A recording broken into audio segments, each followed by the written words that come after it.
In the beginning, as we began addressing our human friends, most had an awareness of source energy, sort of, kind of, maybe, but few understood the power of their Abrahams or their Denalis or their source energies. And so we began talking about you in your physical form and your inner being, and we began helping you to consciously establish the relationship between who you are physically and who you are non-physically. And then we introduced to you a clearer way of understanding what your emotions are about, that your emotions are your indicator of that blend between you and you. And the better you feel, the more blended you are, and the worse you feel, the less blended you are. And so at first we wanted to introduce you to the other part of you, which sort of served to separate you more than we wanted to, but to make you aware that there was another part of you, we had to define who that part of you was and what that part of you does, and how that non-physical part of you existed before this physical part of you existed, and that non-physical part of you exists even now that this physical part of you exists, and how you actually have 2 points of attraction, because you here in this body, law of attraction is responding to what's active within your vibration, but your non-physical Denali is also a point of attraction that non-physical energy is responding to too, and that law of attraction is responding to too. So when law of attraction is responding to 2 parts of you, you can feel the harmony or discord of the response of law of attraction to those 2 active vibrations. You see what we're getting at? So first, you didn't know this part of you existed. Then we activated your awareness that this part of you exists, and ever since then we've been wanting you to blend those 2 parts. And that's what I'm doing right now. But what you just said, your opening words to us about that part of you, were more separated in nature than blending in nature, because you said something that is absolutely not true, that you cannot do things that that other part of you can do. And without you, the desire to do those things would not even exist. You in your physical form are the reason that the exploration of the contrast is putting rockets of desires into the vortex. You in your physical form are the reason for the expansion. Creation is happening because of what you're doing. And so if anything, you said that backwards. Source energy would have nothing to do if it were not for us in physical form stirring it up and acknowledging that it could be more. You hear it? Yeah. Word.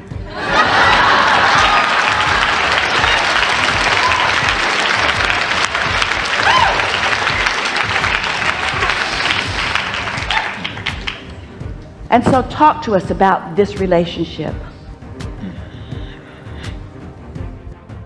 And feel how, in acknowledging that part of you, there is no value or purpose in diminishing any other part of you, because it's the blendedness that makes any of it be. Yeah?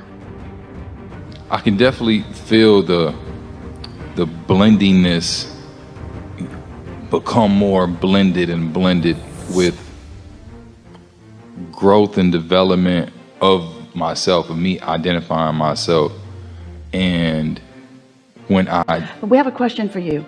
Can life cause you to ask for something, and before you let it in, can you accept that you have experienced expansion and growth even though you are not comprehending it yet and you're not living it yet? In other words, when that step 2 has happened, then it's easy to know what else to do. And isn't the satisfaction of your life really, doesn't that come when there's something that you have vibrationally expanded to, and now you deliberately close that gap so that there's no difference between the expansion that your inner being is living as a result of your asking and what you are living as a result of your asking and allowing?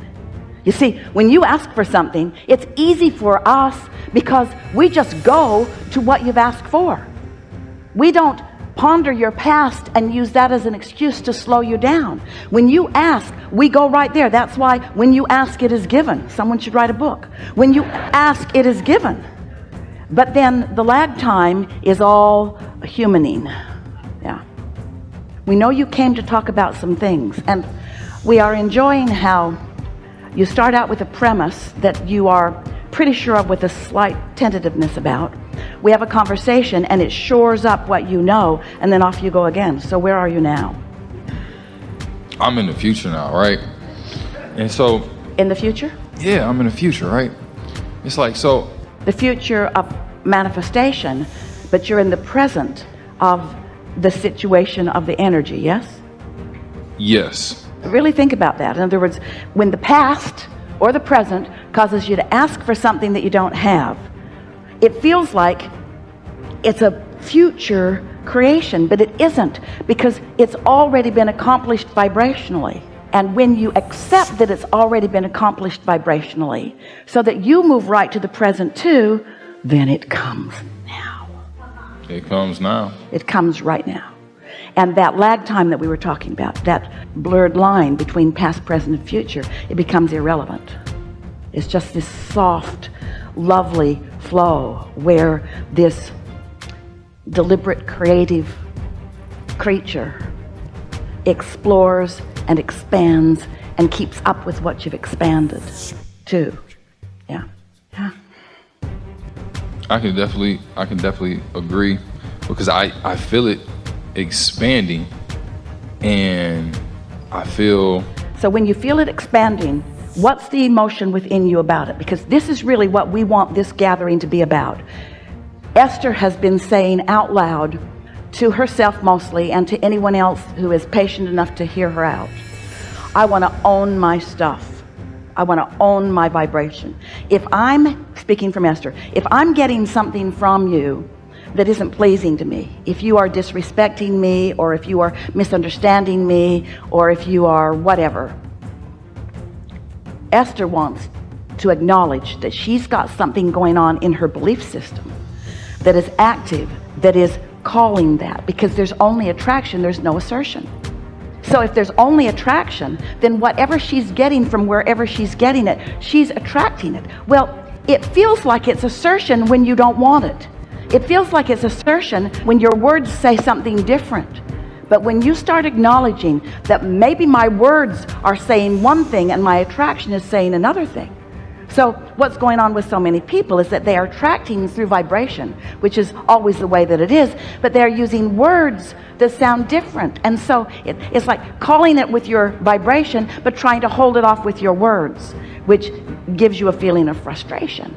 But when you accept that I'm attracting all of it, when you own whatever comes, then you have control. But until you are willing to admit, it took a gas line and a water line to get Esther's attention, that she had desires that she was not allowing to be fulfilled because she had beliefs that were not allowing them to be fulfilled. And relative to construction, it was really easy for her to acknowledge how she was doing that, because she had all those stories of all of those things that had gone wrong in the past that she knew were active in her vibration now. But you've got all kinds of things going on with other people in relationships, the way you feel about your mother, the way you feel about your daughter, the way you feel about whoever it is, what you have been thinking. We like this so much. What you have been thinking. Are you with us? What you have been thinking. Stay with us. What you have been thinking, you probably still are thinking. What you have been thinking, you probably still are thinking. You don't have to, but you probably still are thinking it, because the momentum of what you have been thinking makes it more likely for you to continue to think it. Well, how do you know? How do you catch yourself doing that? How do you figure out when you're thinking something that is clogging up your new desire? The pipe groans. The pipe in the attic groans. The pipe under the ground groans. The pipe within you groans. It feels like negative emotion. I'm asking for stuff I'm not letting flow because I've got this habit of thought that is bogus. It's flawed. It's based on the past. It has nothing to do with now. And my inner being isn't thinking it, so why am I?